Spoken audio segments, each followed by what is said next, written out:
My name is Margaret, I'm 64, and I live in a small coastal apartment where the sea wind carries more comfort than most people in my life do these days. I had gone in for a minor surgery, nothing dramatic, but enough that the nurse gently reminded me, "Make sure someone you trust picks you up." I nodded, thinking about how I'd raised a son who once brought me soup when I had the flu, who used to sit at the edge of my bed and rub circles on my hand. But people change. Or maybe they just reveal themselves. When I woke up in recovery, blinking through the haze, the nurse said, "Your son arranged a ride for you." A ride. Not a hug. Not a hand to steady me. Just a stranger. And when that car pulled up, the driver recognized me before I recognized him.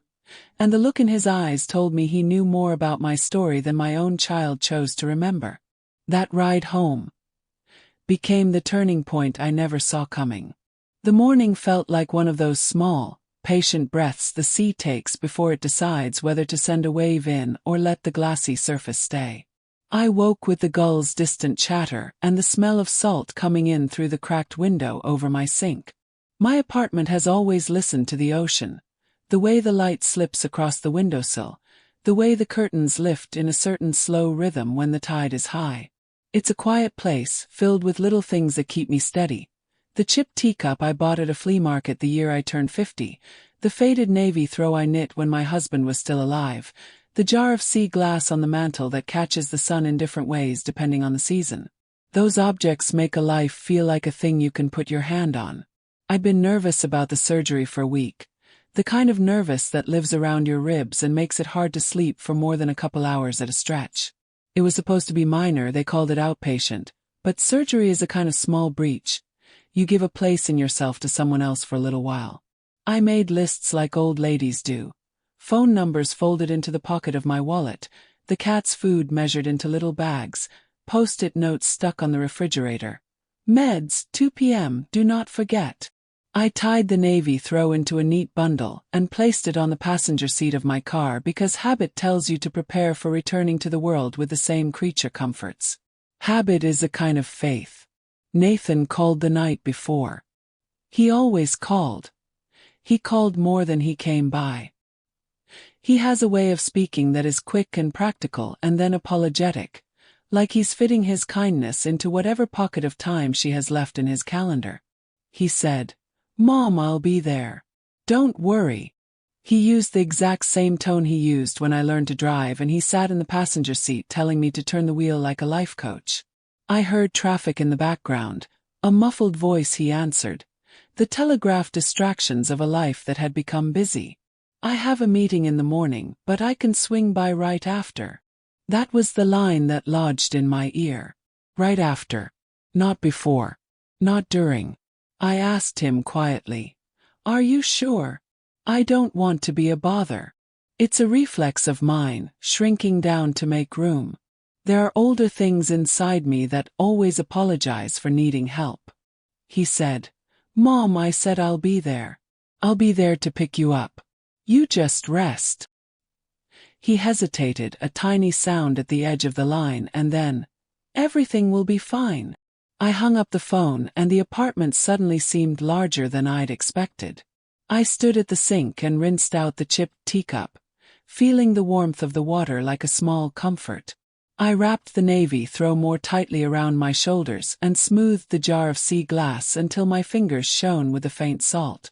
The jar has a green piece that looks like a leaf, and whenever I pick it up I think about how things once broken in the surf get polished into something almost beautiful. It's a ridiculous thing to think about while you're about to be wheeled into an operating room, but the mind likes to find metaphors when it's scared. At the clinic, the nurses were kind in that bureaucratic way that knows how to make people feel attended to without getting attached. The anesthesiologist had a steady voice. The woman who drew my blood introduced herself like someone who knew how to be gentle fast. "Make sure someone picks you up," she said, tucking the paper discharge instructions into my chart. I nodded, the way you nod to instructions that are meant for someone else. A younger version of yourself who still expects life to keep rushing past you to the next appointment. I told her Nathan was coming. She smiled and said, "Good. It's safer that way." Her smile was practical, not kind in the sentimental sense. There's a professional warmth that is different from family warmth. It's something like a socket's hum. Recovery was a cotton cloud of grogginess. They put a blanket over my knees and someone turned on a television in the corner, one channel with a talk show about celebrity diets. I watched through the fog as people moved in and out of my periphery. An old man adjusting his cap, a young woman scrolling with tiny, impatient gestures. The nurse came by and checked my vitals, her fingers cool and efficient. "How are you feeling?" she asked. "Tired," I said. Tired is a small word that holds many things. When they told me I could leave, I felt a sudden wave of gratefulness, the kind that floods you when something that scared you is restitched right. I dressed slowly, rearranged the navy throw on my lap, and waited for Nathan to arrive because despite everything, when the modern world hands you a promise in the form of time, you lean on it. I remember pressing the tips of my fingers to the jar of sea glass like a small prayer. Come, come, come.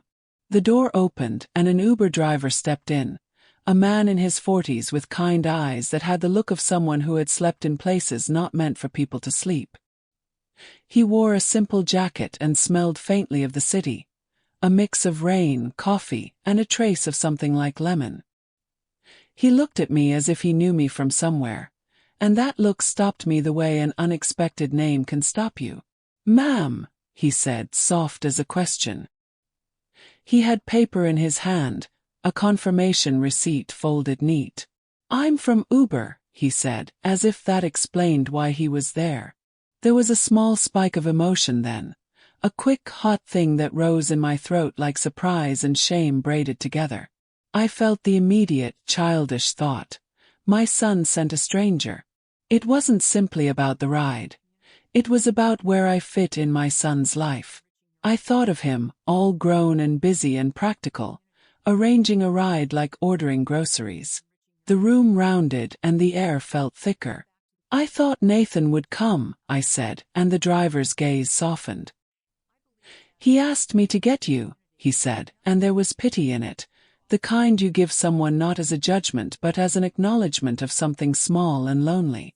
On the short drive, the man, his name was Marcus, he told me, made small talk like a blanket, the sort you pull over yourself when it's cold.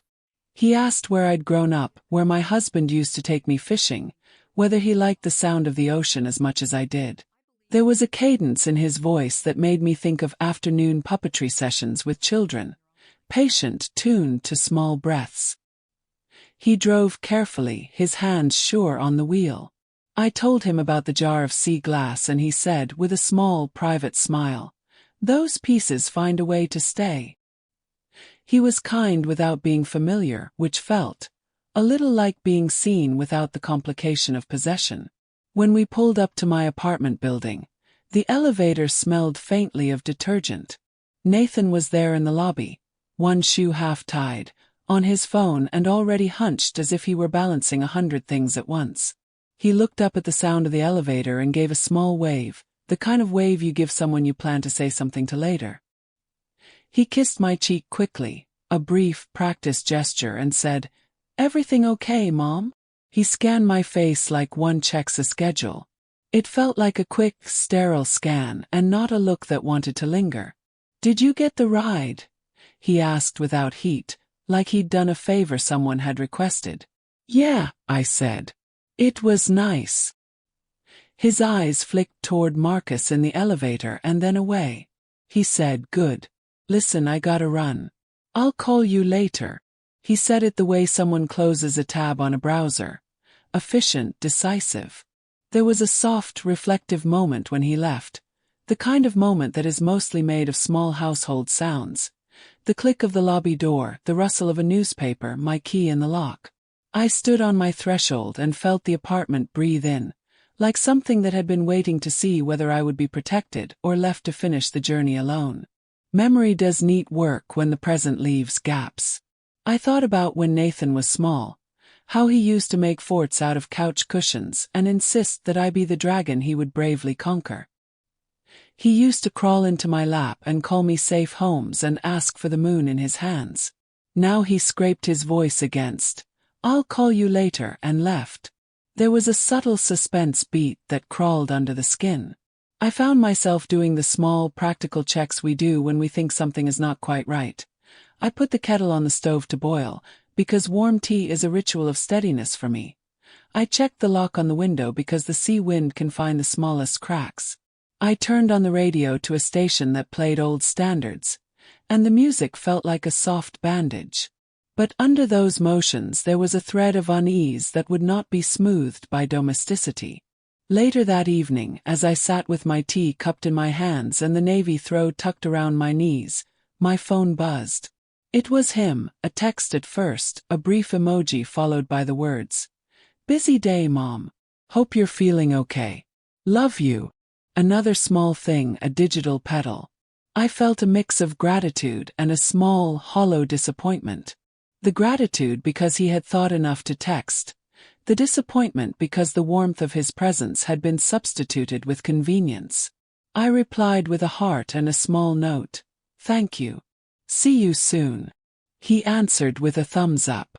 I told myself I would rest, that this was a minor surgery and blips like this happen. Men get busy, life gets demanding, and sometimes the people who raised you make the best arrangements, even if that arrangement is a neat ride from an app. The saltiness in the air pressed at the windowsill, and the jar of sea glass flashed as the lamplight warmed it, and for a while I let myself fold into the small narrative that this was a one-off. But then, as I rinsed my cup and set it on the counter, I heard a voice low and hurried through the speaker of my phone. Not his voice, but a conversation I could tell was nearby, the kind of hushed practical talk that happens when someone is sorting logistics out of view. I placed the phone on the ear to hear better, my heart doing something like a small drum. It was Nathan. And then, unmistakably, another voice. Quick, impatient. I didn't mean to listen, but sometimes life hands you the truth without ceremony. "He'll be fine," Nathan said, and his voice was lighter than it should have been. There was a brusqueness to it that made the sentence feel like a closed file rather than a promise. "I don't have time for this," he added, the words clipped like scissors. They landed in my kitchen like cold tiles. The teacup trembled in my hand. For a moment, I felt like the sea glass in my jar, something smoothed by waves but suddenly struck and jagged. I set the cup down carefully, as if setting down a heart. The kettle's soft hiss seemed very loud for a moment. The apartment's small, steady lights hummed like a chorus. My breath found a slow, steady rhythm. There are many ways people leave you. Some leave with a door slam and a shout. Others leave with polite logistical sentences and the soft click of digital confirmations.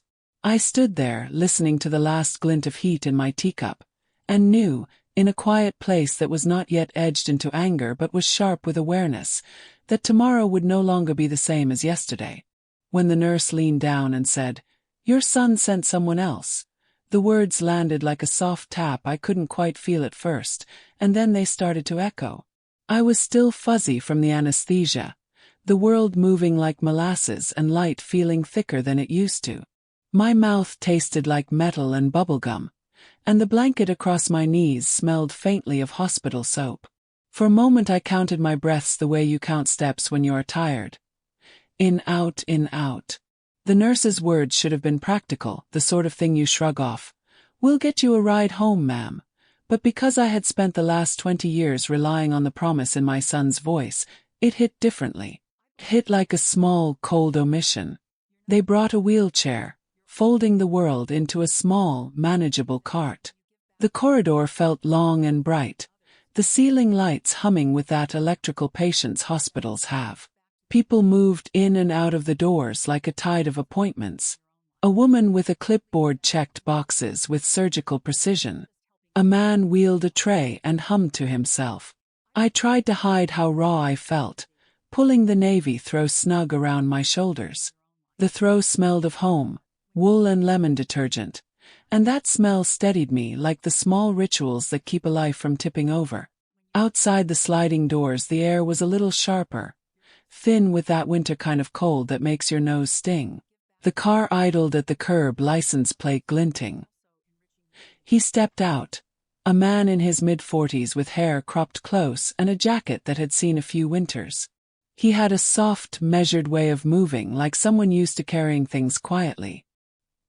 He carried a folded confirmation in his hand, the paper creased from being read too many times. When he saw me, he paused with a look I can only describe as recognition, as if a name had been called across a room and answered. He said politely, "Ma'am, I'm Marcus. I'm here to take you home." There was nothing dramatic about it, but his voice had the kind of timbre you hear in people who've lived with hard things long enough to make them gentle. The hospital porter wheeled me down the curb. We slid into the car, me still fuzzy, Marcus at the wheel, and as the city rolled by in gray slabs of apartment buildings and neon, I felt the ache of being in a seat that my son had promised to take. An emotional spike hit me then. A quick hot thing that rose from the back of my throat. It was not only that Nathan hadn't come, it was that the arrangement felt like someone had nudged me onto a conveyor belt while they moved the people I thought would stand by me out of reach.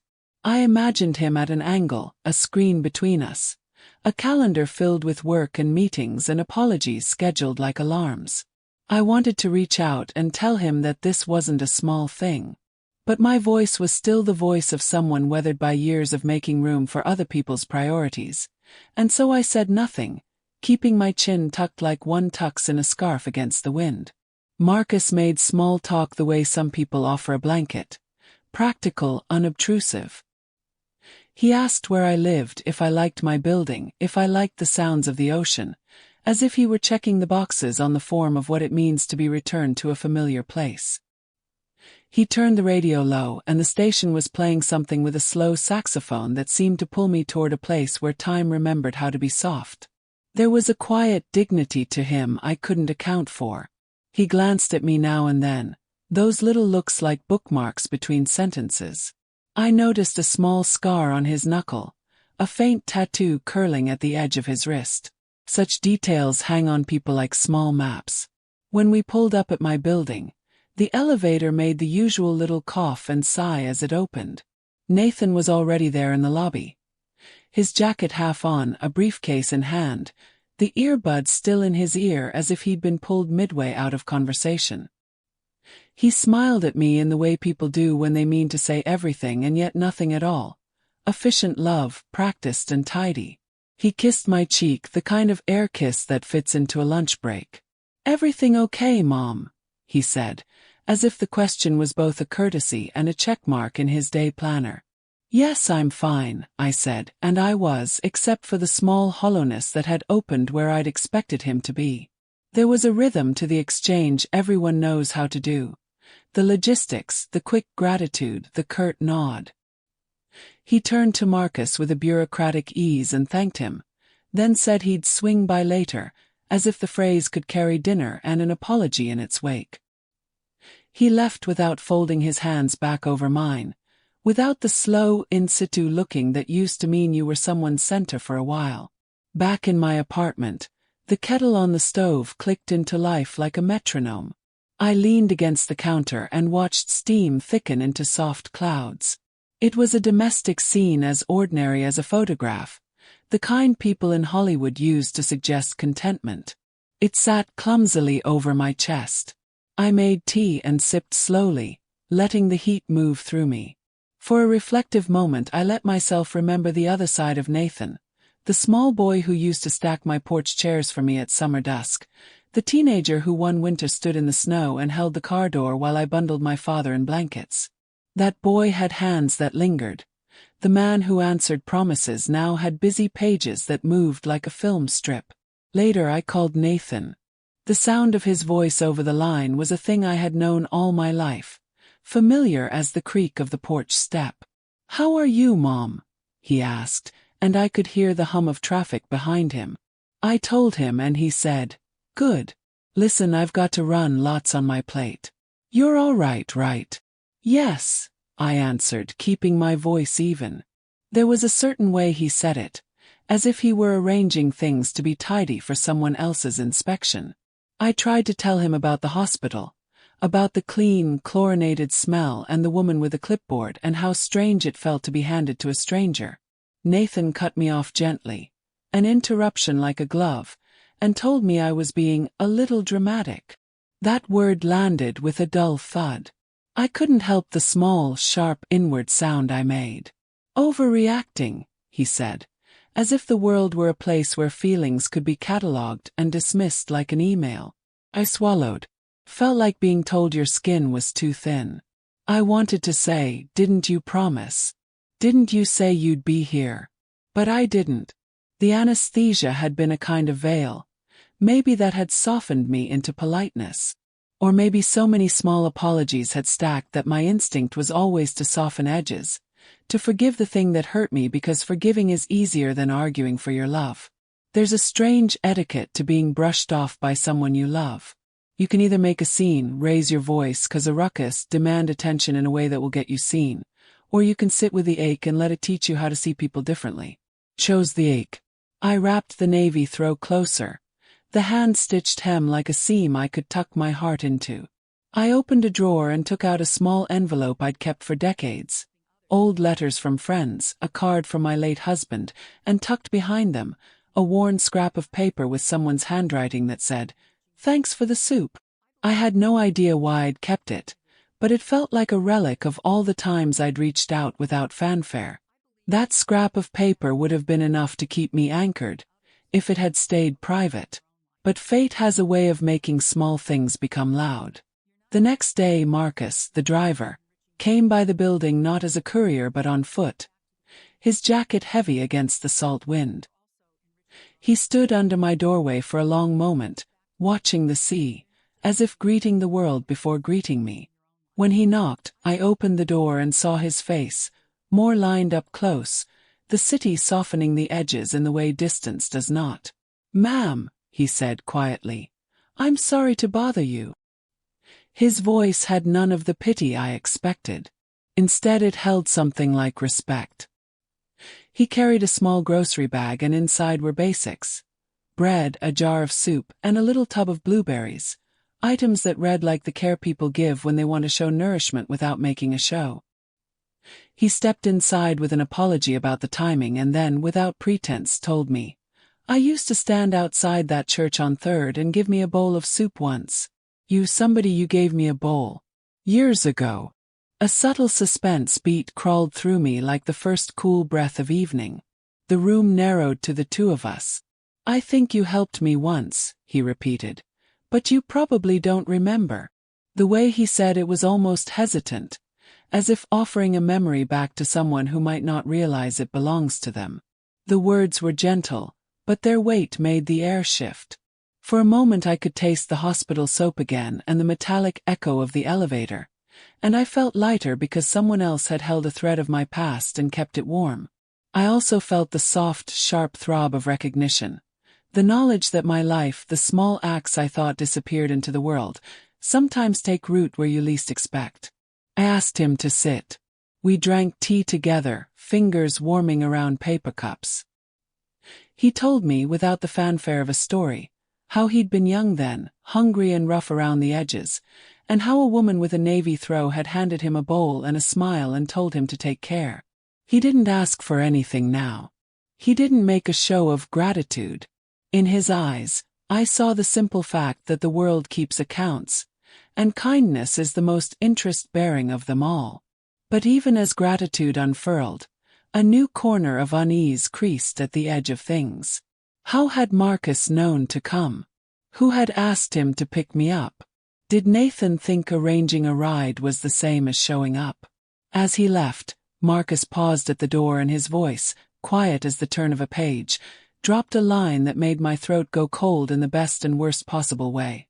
"Ma'am, you helped me once. You just don't remember." When Marcus leaned back into the doorway, the light from the hall haloed him in a way I hadn't noticed before. Ordinary and small, but somehow honest. He had set his grocery bag on the kitchen table, and we had pulled two mismatched chairs near the window that looked out over the street where the gulls circled like punctuation marks. We drank our tea from paper cups because the hospital had given him the change he needed for parking, and he refused my offer to wash his hands in my sink before sitting down. There was a simplicity to him that made the ordinary things feel like offerings. He told the story without ceremony. I used to stand outside the church kitchen on 4th and Main, he said, stirring his tea like someone arranging a memory into a cup. Someone would come out and hand us bowls. You waved to us like people were people. He didn't lavish gratitude on the moment. He just stated it the way you state the weather. There was no need for theatrics. The fact of it was enough. When he said my name, it landed like a small bell. I remember your face, he said. Not just the soup.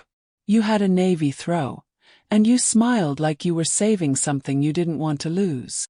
I reached across the table without thinking and touched the navy throw that lay folded over the back of the chair. The wool felt worn in the places my fingers had rubbed into it from nervousness or thoughtfulness over the years. It's funny how a small object can be a map to a time you don't think you left behind. In that instant, I could feel the tangle of years fold into a single thread. Afternoons feeding hands, the way a woman in a hurry pauses when a child needs a mitten, the smallness of a bowl of soup against the large, slow hunger of life. He watched me as if checking that I could contain whatever followed. Then his voice dropped, careful, like someone walking across old floorboards.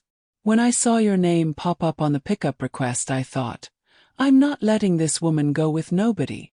So I called the driver and told them I'd take it. He smiled a little then, a private smile. You don't have to know why someone like me does a thing like that. Sometimes you just do. There was a soft ache then, not the sharp burn of betrayal but something quieter, recognition that small acts travel in circles. I thought of the soup ladle, the church lights, the people who stood in line and waited for their portion. I had fed some of them because it felt like the right thing and because feeding is a language my hands speak without me asking. I had not expected it to press back into my life like a return call. Marcus leaned forward, folding his hands together on the table, and the room seemed to draw closer. He told me about the driver's phone, about being uneasy when he saw the pickup details, and about the way some of the names had a kind of hollow in them like voices with no home. He said he had asked the dispatcher, "Is there anyone else?" And the dispatcher had told him, "No, just this stop." That would have been it, an arrangement made and done. But then Marcus' voice shifted, slowed, and something in his face tightened. "He tried to cancel," Marcus said, and the words came out low, like someone dropping a small stone into a bowl. Halfway through the ride, the driver told me he got a message. Someone asking to call off the pickup. I saw the number and it matched your son's. He did not say it the way a man with a grudge would say it. He said it like a witness reporting weather. I told the driver to ignore it, he said, and bring you anyway. The room's air shifted, and for the first time my breath stuttered like a bird in the chest. An emotional spike, hot, sudden, pinned me to the seat. It was too much in one simple sentence. My son had the capacity to withdraw his hands from the world where I lived in an instant. He could substitute a human promise with a digital cancellation. The idea that the person who had once stood in a snowbank to keep my car door open would now consider my pickup an appointment to be cancelled felt like a private erasure. How does a son write off a mother's presence with a swipe of his thumb? Felt like being folded into the margins. Marcus reached into his jacket and pulled out his phone carefully, as if offering something delicate. He hesitated for a second and then turned the screen so I could see it. There, in bright clinical letters, was a text thread, a short exchange between a Nathan and a driver's number. The words were small but their meaning loomed large. Cancel pickup. Not needed, one message read. Another line beneath it showed a timestamp, right in the middle of the ride. The message was clinical as a hospital chart. Marcus had taken a screenshot. My hands went cold. For a soft reflective moment I sat and let the room hold me. I remembered that small boy, the one who used to test his strength by lifting the heaviest book on my shelf so he could say he'd done it. I remembered the night he stayed up folding paper boats for me when the power went out, and how he'd lined them up across the windowsill as if to say the whole world would float for us. Those memories met this new evidence like a tide hitting a seawall, gentle at first, then urgent. Where had that generous child gone? Had life sanded him into corners that made him forget what it feels like to keep a promise? I found my voice, which did not sound like a shout or accusation but like someone pinning a note to a wall. Why would he do that? I asked, not to Marcus but into the space that seemed to hold my son's absence. Marcus folded his fingers and looked down at his cup for a second. I don't know, he said. Maybe he thought a ride was enough. Maybe he thought someone else could take the load. He lifted his head and met my eyes. Sometimes folks think convenience is the same as care. They're not. A subtle suspense beat threaded through me. The screenshot in my hand was both proof and a question. It could be interpreted in different ways. A hurried message missent, a miscommunication, something trivial. Could also be something more deliberate. The mind, a faithful troublemaker, began to outline possibilities. An argument before I even woke up. A calendar that had swallowed compassion. A son who had simply decided the transaction was done. The more I turned the image over in my mind, the more it felt both like an error and like intention. Marcus watched me with a patience that was not pity but rather the steadiness of someone who has been offered the chance to do right. He told me about the look on the driver's face when the message came through. An apologetic shrug as if to say, I'm just doing what I'm told. It reminded me of all the little ways responsibility diffuses in our world until it's as thin as fog. I thought then about the sea glass, about how a hand-polished piece looks whole and clear from the outside but carries all the rough angles that shaped it. People are like that, I realized, weathered in ways we cannot always explain. There was a small anger that rose up, not loud but firm, like the resolute click when you close a book. It was not the kind of righteous fury that tears down. It was the kind that straightens the spine. My son's action, if that is what it was, had made a choice about me that I had not authorized. I felt the particular sting of being judged expendable. I think of the many ways parents soften themselves for their children, the countless moments where we give seat, warmth, money, time. To have that scaffolding of care reduced to the logistics of a ride was a wound. Marcus slid the phone closer and tapped the message thread with his thumb, making sure I saw the timestamps, showing me how the request had come in and when it had been made. I don't know if it was meant as a slight or just a busy call, he said. But I thought you ought to see it. The way he said ought felt like an old-fashioned kindness, like someone reminding you of your own dignity. For a quiet moment I thought of how kindness returns in mysterious ways. Marcus had been there because of a bowl of soup. He had defended me from being left alone, and now his phone gave me a sliver of truth.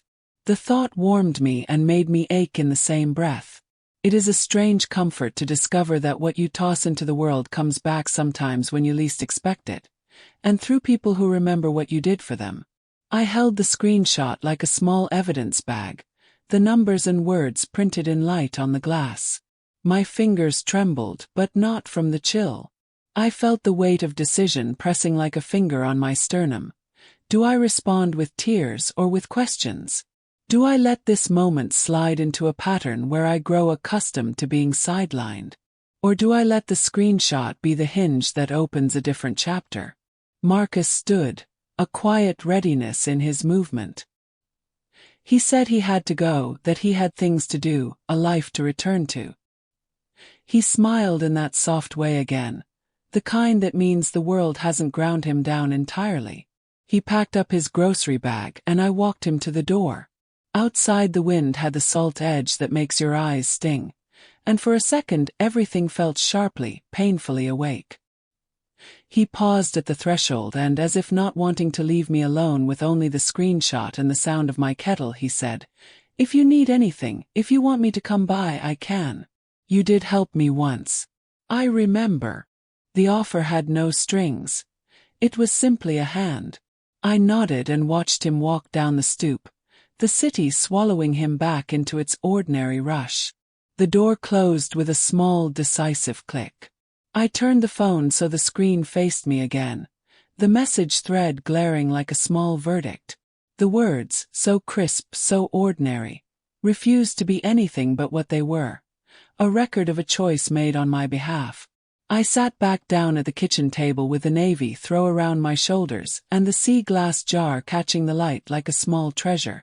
My hands hovered over the phone as if they could reach back through the pixels and pull time into a different shape. Then I did something I hadn't planned. I opened my messages and scrolled to the bottom, to the thread with Nathan. For a suspended breath I hesitated, because the clean white of a conversation you thought you knew can look like a stranger's handwriting when you read it in a new light. I found the last message he'd sent, not to me but to the driver, a curt cancel pickup, and then moments later a second message that read, "Not needed. Sorry." My eyes blurred a little, not with dramatic tears but with that slow, honest grief that shows up when you realize a fact you've been too polite to see. As the screen glowed in my hand, the room felt suddenly very quiet. The screenshot waited like a small, cold thing, and I found myself at a crossroads of what to do next. After Marcus left, the apartment felt too quiet for the kind of thinking I needed to do. The kettle's hiss had faded into a low hum, and the jar of sea glass on the mantel caught the lamplight and threw little green coins across the ceiling. I sat at the kitchen table with my phone in one hand and the screenshot Marcus had shown me in the other, and for a long time I did nothing but stare at the pale pixels. The words "cancel pickup" looked ordinary enough, two little clauses of modern life, but they had the gravity of a slammed door when held up against a lifetime of promises. When a small thing breaks your sense of safety, you learn very quickly that other small things might be broken too. The next day I woke early, pulled the navy throw around my shoulders, and made myself move through the motions I always use when I want to figure something out. Light lists. I wrote out a short plan on a sticky note. Check recent messages, call the bank, look at my calendar for the last few months. There is a comfort in the mechanical, in letting your hands do work that gives the mind a thread to follow. I started with my phone. Conversations are their own little maps of a life. I scrolled through threads with Nathan, reading like someone trying to decode handwriting. There were jokes, half-finished plans, small reassurances. But then I began to notice the blanks, times when he was suddenly quiet for days. Messages that went unanswered when he'd once been as quick to text as he used to be to bring casseroles. There were RSVPs declined with a busy that day. A voicemail I'd left about a dentist appointment had not been returned. They were small things in isolation, but lined up next to one another they made a pattern like rungs on a ladder I hadn't noticed until I reached the top. As I dug farther, I found other signs of a soft withdrawal. My calendar on the fridge, where I still wrote birthdays and small appointments with a blue marker, had a few crossed-off notes that Nathan had once said he'd help me with. Fix the leaky faucet, I had scribbled in June, and there was a faint reminder underneath. Nathan, with a question mark. It was ink that had once spelled care. Now it looked like a plea. Memory moved through me like a slow tide. I remembered the faucet incident as if from a different life. Him kneeling on the bathroom rug with a wrench, cursing politely at stubborn pipes until hot water came steady again. I let myself sit with that image for a reflective moment, the way his hands were capable and certain, and I felt the ache of a change I did not yet want to name. There is a particular kind of thinking that comes when you are both hurt and practical. I called the bank first because money speaks clearly in numbers and because sometimes clarity is what you need when your heart is heavy. The customer service nurse put me on hold with music that sounded like a harp under glass, and there was a voice in my ear reminding me to have my ID handy. I gave them my account number and asked to see recent withdrawals. The woman on the line read out transactions like a litany. Automatic debits for utilities, a couple of grocery charges, my usual small things. I ticked them off as she spoke. Then there was a withdrawal that made my chest go cold. An ATM withdrawal 2 towns over, an amount larger than what I usually take out for groceries, with a timestamp that landed smack in the middle of the week when I'd been at a doctor's appointment. The account balance had dipped in a way that did not fit with my small household rhythm. My hands trembled slightly as I repeated the amount back to the woman on the phone. Was this done with my card? I asked, My voice the polite strain of someone who is trying to insist on a fact without becoming hysterical. She put me on hold and I could hear the faint murmur of her typing, then returned with a clinical, helpful tone. The withdrawal was made at 4:12 p.m. from ATM number 0734, she said. There is also a debit at a gas station nearby shortly afterwards. There are 100 small, ordinary constellations that can make up a life. Today I was discovering one that seemed to have a different center than the one I thought I lived around. An emotional spike rose up inside me. Not a scream, but a hot, right-edged thing that made the teacup in front of me rattle. Someone had used my account in a way I did not authorize. I pictured the banknotes sliding out of a machine, into a different person's hand, the world moving on without my consent. My mind began to put together little frames from the past months. Those days he'd forgotten his visits, the ways our conversations had been punctuated by his sudden scheduling needs, the small things left undone. The pattern sharpened until it began to look less like absent-mindedness and more like a strategy of distance. I took a breath and let the room steady me. For a soft reflective moment I went back to the beginning. Nathan as a small child, cheeks freckled, stubborn as a goat but generous in small gestures. How many nights had I stayed up waiting for his key to rattle in the door? How many casseroles had I kept in the freezer for the express purpose of making sure his calendar could survive my cooking even when he couldn't? Those memories were not a weapon. They were the ledger of years I had given without asking for receipt. They were why the discovery hurt so much, because love had been practical and measured and I had expected reciprocity. There was another subtle suspense beat. I began checking old emails and paper statements. My handwriting is a record of my life, and I found notes from a month ago where I had marked "discuss will" and "ask about dental insurance." Small adult things that I thought would involve his input. I rechecked our shared online calendar and saw entries removed. I saw reminders that never had been answered. My fingers traced over the page where I had once written "Nathan call" in heavy ink. The act of tracing felt like calling a spirit to the surface. I called him then, not to accuse but to ask questions that had to be asked. "Did you make a withdrawal on my behalf?" I said, trying to keep my voice flat and plain. There was a pause on the line, a small fissure of air where the conversation teetered. "No, Mom, I didn't," he answered quickly, and then, with a voice that tried to sound like a man making a reasonable explanation, he said, "Why would I do that? You know I wouldn't." The truth is, sometimes the first lie sounds like devotion. I listened, wanting to believe him because it would be the kinder thing to do. But the numbers did not lie.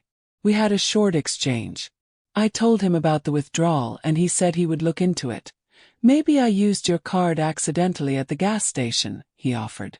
I could hear the officious rustle of a schedule in the background, and the way his voice frayed into "I'll call you back" like a promise being placed on a shelf. Would you confront him, or wait for the truth to settle in?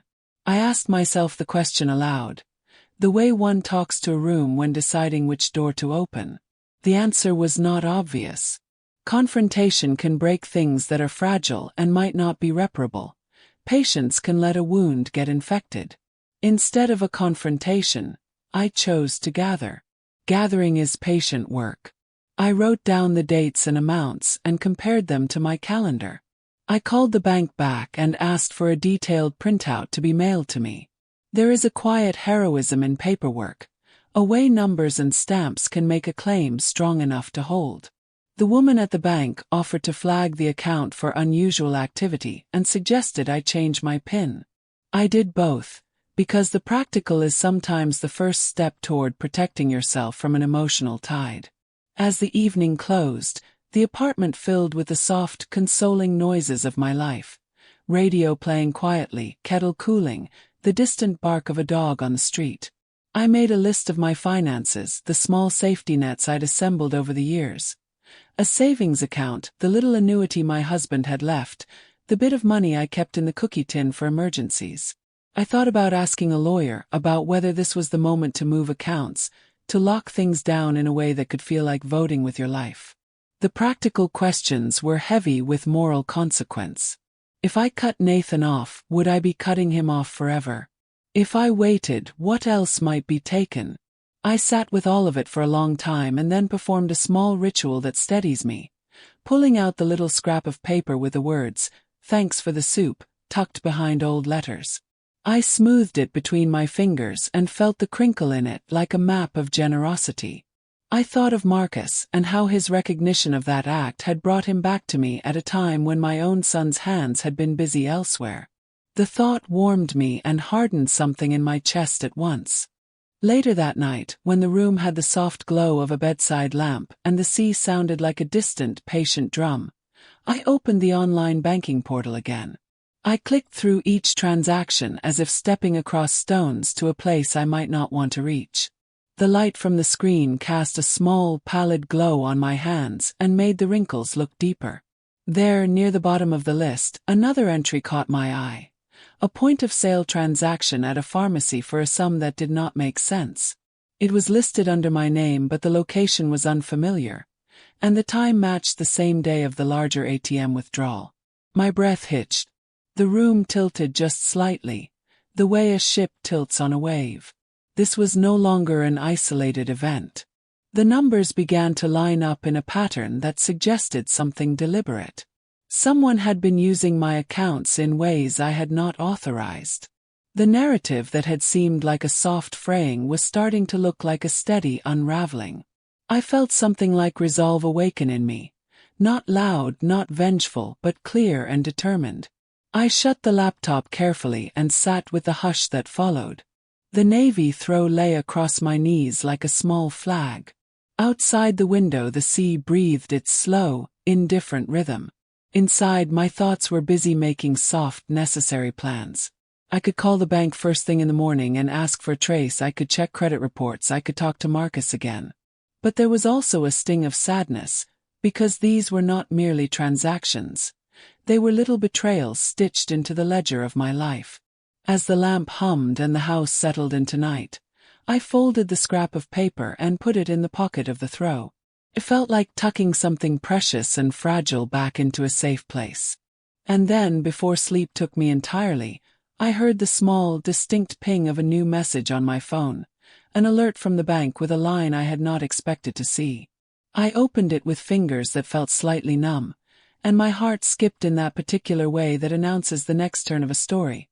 A notification of an ATM withdrawal made under my name, at a place I'd never been, just hours after my surgery. After the bank call, the apartment felt like the inside of a bell, the sound of everything I'd known vibrating softly, the echoes settling into new shapes. Linda at the bank had been thorough in that steady, no-nonsense way I've come to trust. She'd printed out a timeline of withdrawals and attempted logins, circled the ones that didn't match my usual rhythm, and suggested we file a report. She said words like identity theft and unauthorized access in the same breath as temporary freeze and forensic trace. Those practical phrases gave me a place to stand, but they did little to warm the part of me that wanted to hold Nathan and ask, with the bluntness of someone who's been a mother for decades, "What is happening to the boy I raised?" That evening I made a list. I always make lists. They keep my mind from sliding off the edge. One item read, "Ask Nathan about the ATM withdrawal." Another, "Check mail for change of address notices." Another, "Find out if any service accounts were opened in my name." The handwriting looked like a small marching order. I went to bed early with the navy throw up to my chin and the lamp on low. Outside, the sea sounded patient and unchanged, like a promise that didn't bend by human things. In the morning I walked slowly to the mailbox with my key between my fingers like a talisman. It was a small ritual to bring the ordinary back into my hands. The envelopes were mostly the same. Ads, a dented magazine subscription, until a heavier one fell into my lap. It was a glossy brochure from a home care agency, the kind that promises dignity and companionship. I flipped it over, and there on the business card was handwriting in a neat scrawl. "We'll start services next month. Nathan." The paper blurred for a beat and then came back into focus like a photograph developing. My stomach tightened. That soft ache hardened into something more defined. It was not only the idea of someone else stepping into the small domestic tasks I had once expected from my son. It was the thought that he had been telling other people I was ready to be passed on like an old sofa.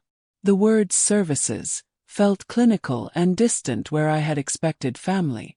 I imagined him explaining it to friends as if it were an ordinary adult decision.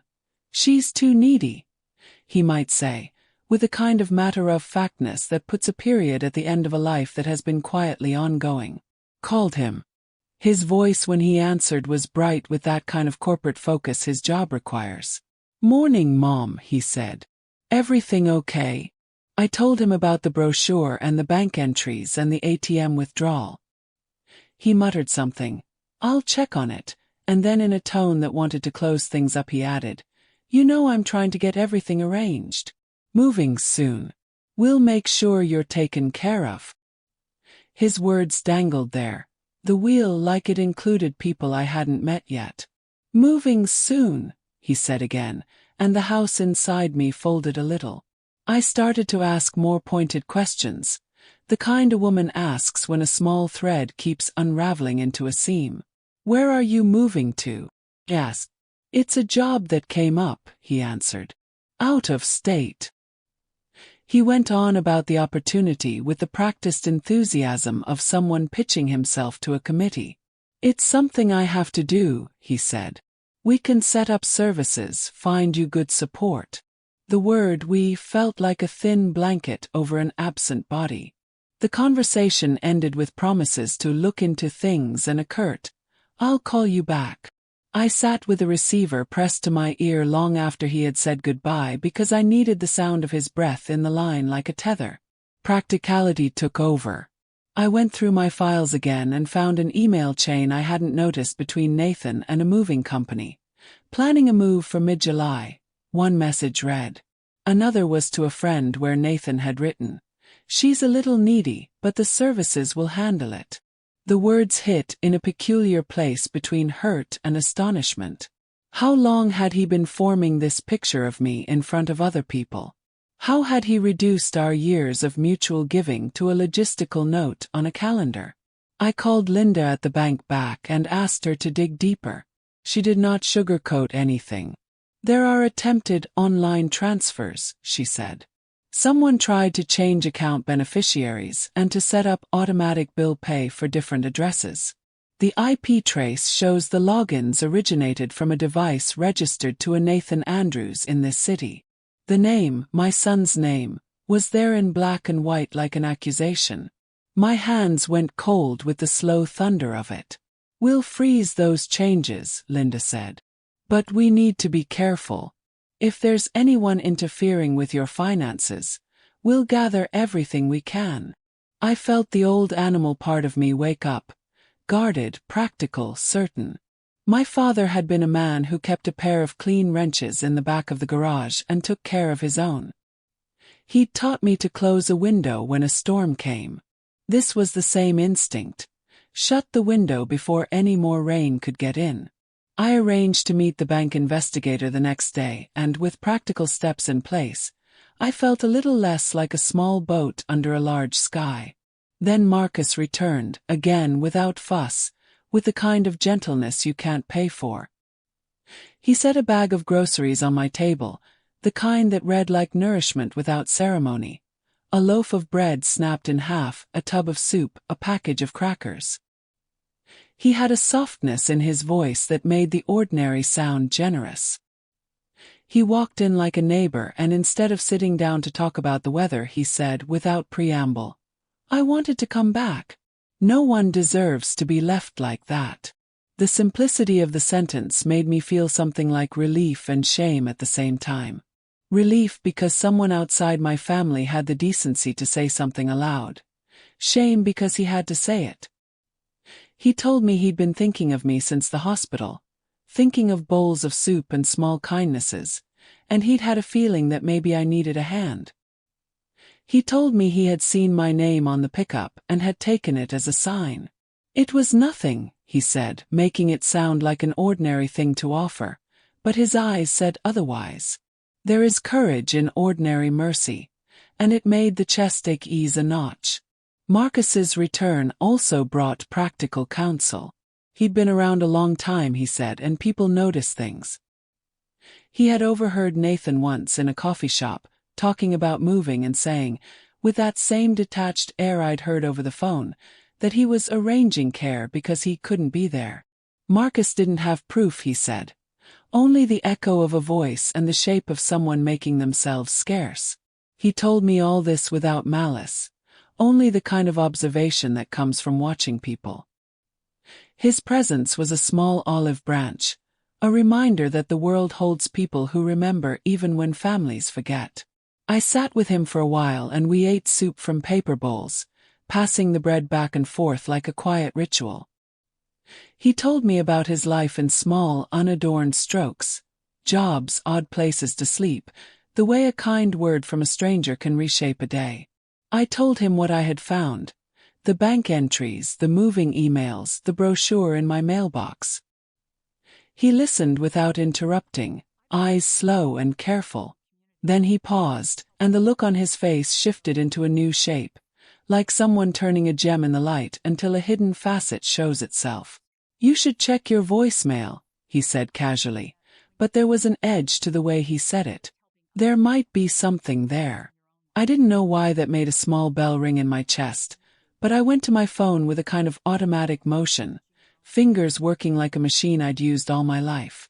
I hadn't thought to check it earlier. We've migrated to texts and short calls and the economy of messaging that keeps feeling at arm's length. The voicemail icon flashed like a small, patient eye. Press play.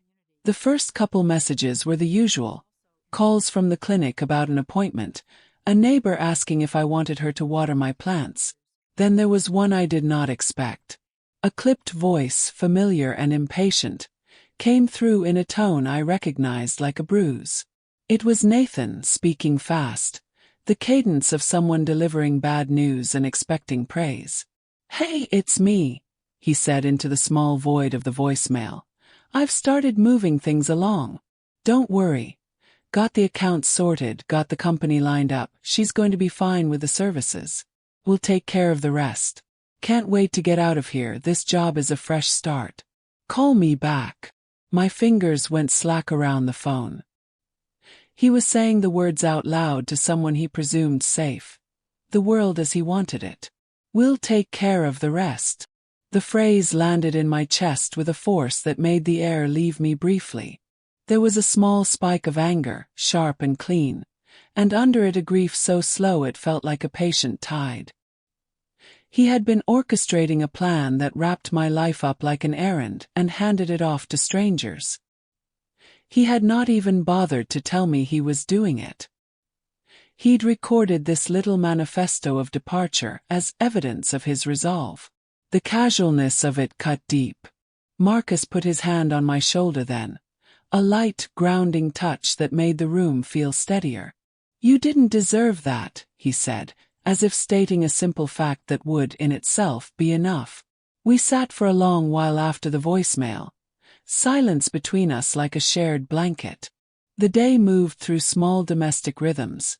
The clock chimed, the radio shifted to old standards, the sunlight on the windowsill moved a quarter inch.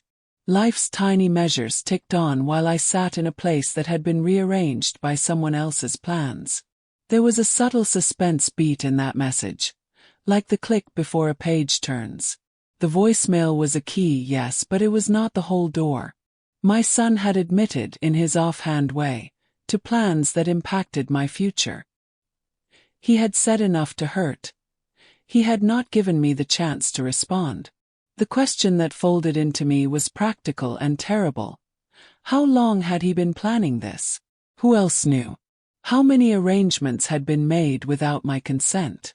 I found myself thinking of the Navy throw and the seam where I had stitched my husband's initials decades ago. You live in a house long enough and your hands make small repairs. You learn how to hold things together with a needle's thread. That thought settled in me like a decision. This was no longer about feeling forsaken or seeking fleeting solace. This was about the right of a life to be respected by those who are its nearest kin. Marcus rose to leave, and for a moment we both stood in the doorway like two quiet witnesses. He folded his jacket the way men fold things with purpose and said, "If you need me, I'll be around." It felt like a promise without weight, and it landed like one. He closed the door behind him, and in the hush that followed I felt the old steady knowledge return. There is a difference between being taken care of and being taken away from. The line is thin but clear once you see it. I replayed the voicemail again, listening to the cadence and the tiny laughter he gave himself at the end. Someone pleased with a plan that leaves him lighter at another's expense. The recording lodged into me like a splinter. I thought of all the small favors I'd performed over a lifetime, the soups and rides and dropped-off casseroles, and how life sometimes pays you back in unpredictable tender ways. Marcus's groceries had been one kind of return. Nathan's voicemail had become another kind of evidence. I set the phone down and made a decision that felt like folding a map before a long walk. Tomorrow I would go to the bank with the voicemail and the printouts and ask questions I had been too polite to ask in person. I would call a lawyer friend Linda at the credit union had recommended and ask for advice about the attempted beneficiary change. I would quietly but firmly start to put the locks back on my life. The sea outside went on making its patient sound and the apartment settled to normal again, but something in me had shifted into a different kind of readiness, one that was neither bitter nor frantic, only clear. And then, at the far edge of the kitchen counter where the light had a way of catching dust motes like tiny stars, my phone lit up again. A new notification blinked. A voicemail from an unknown number, marked with a tiny flag.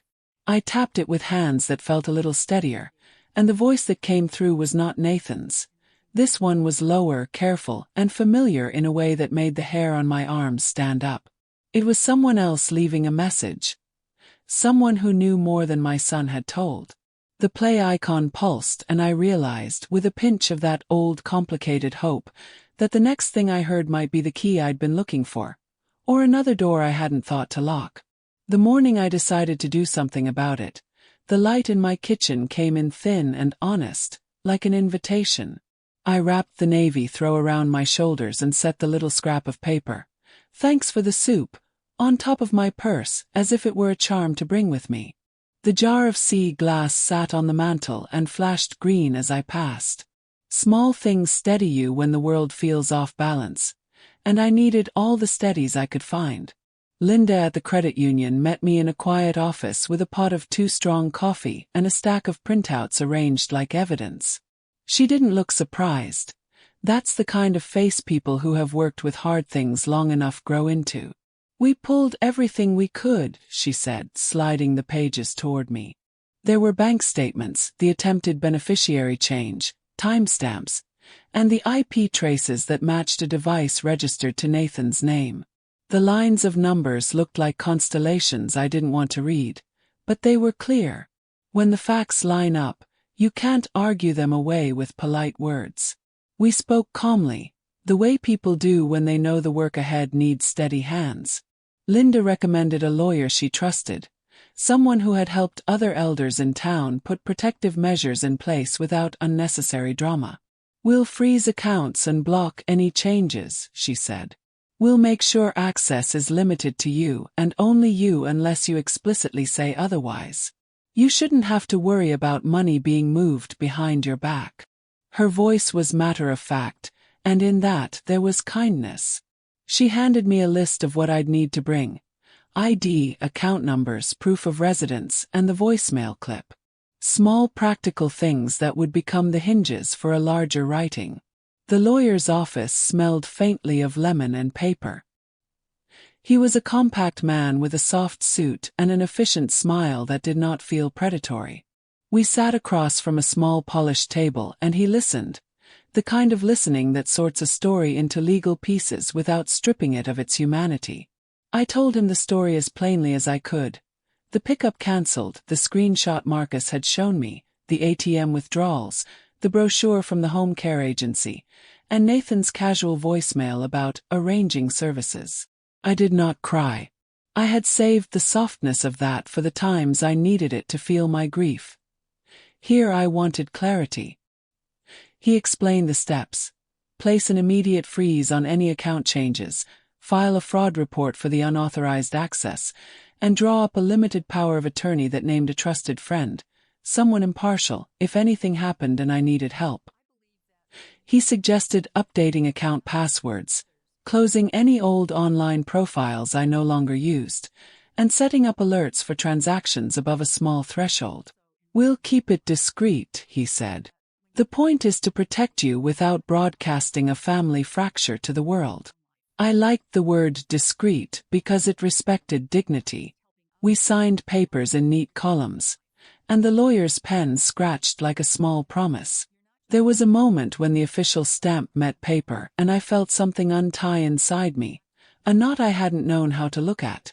It was not triumph. It was the practical satisfaction of accountability. There are few sounds dearer than the click of a closed ledger when you know it will hold true. He told me afterwards to take the rest of the day calmly. You've done the hard organizing, he said. Now let us do the rest. I walked home with a small lightness. The sea was a milky band on the horizon, and the ordinary world hummed as if it were all right. Linda called later to confirm the freezes had been placed, and that the credit union would not change beneficiaries without notarized, in-person consent. Someone had taken away one form of leverage. The law put another set of locks where there had been holes. That evening, when the doorbell rang and I opened to find Marcus on my stoop with another grocery bag and the same soft smile, I felt gratefulness like a warm draft. He set the bag on the table as if it were the most natural thing in the world. I thought you might like lunch for the week, he said without ceremony. And, he paused, I wanted to see how you were doing. He had the easy way of someone who gives without expecting applause. We ate stew and bread and the conversation eased into small things, the kind that knit people back together. Marcus told me more about those days outside the church, about the kind faces that handed him kindness with no questions, about how a simple bowl can be a map back to a better place. He didn't remind me of the favors I'd done. He spoke of them like a friend recounts a shared neighborhood story. I found myself telling him about the Navy throw, about how my husband used to joke that I could knit the tide into a garment if I tried. Each memory I shared seemed to make the room bigger and softer. When I told him about the lawyer and the account freezes, his eyes narrowed with an intensity that was both gentle and proud. Good, he said. You did the right thing. It meant more than I expected to hear those words from a man who had been touched by a small kindness and had then chosen to return it. Sometimes the courage of the ordinary is the fiercest kind. A week passed with small rhythms. I called the moving company listed in Nathan's email thread and learned that while there had been a tentative date penciled in, no deposit had been placed. His moving soon had been a plan that had not yet crossed the line into reality. It was not a relief so much as a pause, a breathing space. I met with a bank investigator who showed me the IP trace he'd pulled, evidence that the attempted beneficiary change had originated from a device registered to Nathan, but that the changes had not been completed because the bank systems flagged them. You were lucky, Linda said. The word felt like a benediction and an indictment at once. Then one afternoon Nathan showed up at my door. He did not knock the way he used to when he was a boy. He let himself in with the casualness of someone who assumes familiarity. He carried a small duffel and the air of a man who had rehearsed his lines. He looked at the living room with the kind of quick appraisal that catalogues the present as if it were a showroom. Mom, he began too bright. We need to talk. I sat, the Navy throw around my knees, and watched him as calmly as I could. He tried to make light of things. The account freezes, the voicemail, the brochure. But his politeness had a brittleness that showed when he had to manufacture charity. I'm sorry you're upset, he said. I thought the services were better for you. I'm offering you a chance to have care. There was a moment when something in his face looked like regret, or maybe it was irritation at being found out. I answered him slowly. You arranged services without telling me, I said. You tried to make changes to my accounts while I was under anesthesia. You had conversations about moving me without my knowledge. I named the things carefully, as if laying stones to form a walkway. He opened his mouth to speak and then closed it. He tried the "I was trying to help" line, but the words had lost their power. I remained steady, the way you remain steady when you've decided not to be swept along by someone else's urgency anymore. There was an emotional spike in the room, not in the form of anger but in the clean, undeniable presence of truth. Nathan's face shifted. The practiced ease drained. He tried to bargain, to explain that the job required his moving and that the logistics were simply too much for him to manage as he traveled. He suggested I accept help and not make him feel like a villain. For a moment I felt a real sorrow for him. Sorrow for a man who had allowed convenience to outpace compassion, but that sorrow did not mean capitulation. No, I said quietly. You don't get to decide that for me. My voice was not loud. It was firm and final. I told him the bank had frozen changes, and that a lawyer had advised me to manage my finances in ways that required my explicit, notarized consent. I told him I had set up a simple account for everyday expenses, and that I had asked Linda to add a trusted friend as a cosigner only for emergency purposes. The point was not to punish him but to protect myself from unilateral decisions that affected my life. He tried one more time, a plea edged with frustration. Don't make me the bad guy, he said. I'm doing what I think is best. But the phrase had no weight behind it. I had lived with enough of his best to know it sometimes meant ease for him and displacement for others. I stood and walked him to the door. I did not slam it. I did not beg him to stay. I simply closed it, the sound clean like the end of a sentence. There was a hush after he left. The apartment seemed to breathe out. The sea had the same patient note it always does, and for the first time in months the sound felt like an ally rather than an accusation. I made the bed, smoothed the throw across the foot, and hung a small picture of my husband on the wall where sunlight would catch it in the morning. I was aware of how much of life is repair by small gestures, the folding of a blanket, the washing of a cup, and I performed those gestures as if they were acts of knitting back. Marcus came by that evening with a small jar of preserves he'd made. Strawberry, thick and honest. And he sat with me on the sofa while I read a letter I'd written myself earlier that week. In it I listed things I wanted.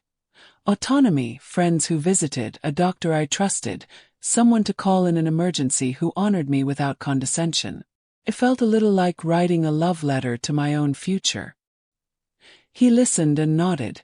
And when I told him I'd asked Linda to be a point of contact for neighbors, he said simply, "Good. You should have people who treat you like you matter." We began to rebuild in small ways. Marcus stopped by with groceries, then with a book he thought I'd like because it mentioned the sea. He introduced me to a neighbor who had a vegetable garden and who came over to share tips for winter windows. Linda checked in regularly and helped me set up automatic alerts on my account that would ping my phone for any unusual activity. The lawyer sent a simple confirmation that the freeze was active, and that any future changes would require notarized, in-person steps. It felt like a cluster of small fortifications fitted around a life. The hardest thing was not the paperwork or the practical measures. It was the slow, patient recalibration of expectations. I had to teach myself that a son's negligence did not erase the years of tenderness we'd shared. I had to be willing to hold my memories like treasures that were mine and not something to be bartered away. I learned to accept help from people who did not want anything in return, and that taught me to believe there were different kinds of goodness in the world. One evening, after the winter rain had polished the windows and the kitchen smelled faintly of orange peel from the marmalade Marcus had brought, I sat at the window with a cup of tea and looked at the jar of sea glass. I ran my thumb along the green piece and thought about the way life polishes things, sometimes gently, sometimes by force. I thought of my husband's laugh and Nathan as a boy and the small acts that stitch a day into a life. Some of those stitches had been tugged loose by choices I didn't make, but I had the needle in my hand now. I whispered to myself, half prayer, half affirmation. Some endings don't need noise, just clarity. The words felt right in my mouth. They were not a victory cry, nor were they a surrender. They were a calm report of a life being tended, a clear sorting of what belonged to me and what I would not give away. If this story touched you, leave a like and consider subscribing. You can also drop a single word in the comments. Maybe tell me where you're watching from or what time it is right now. Sometimes one word is enough to say you were here.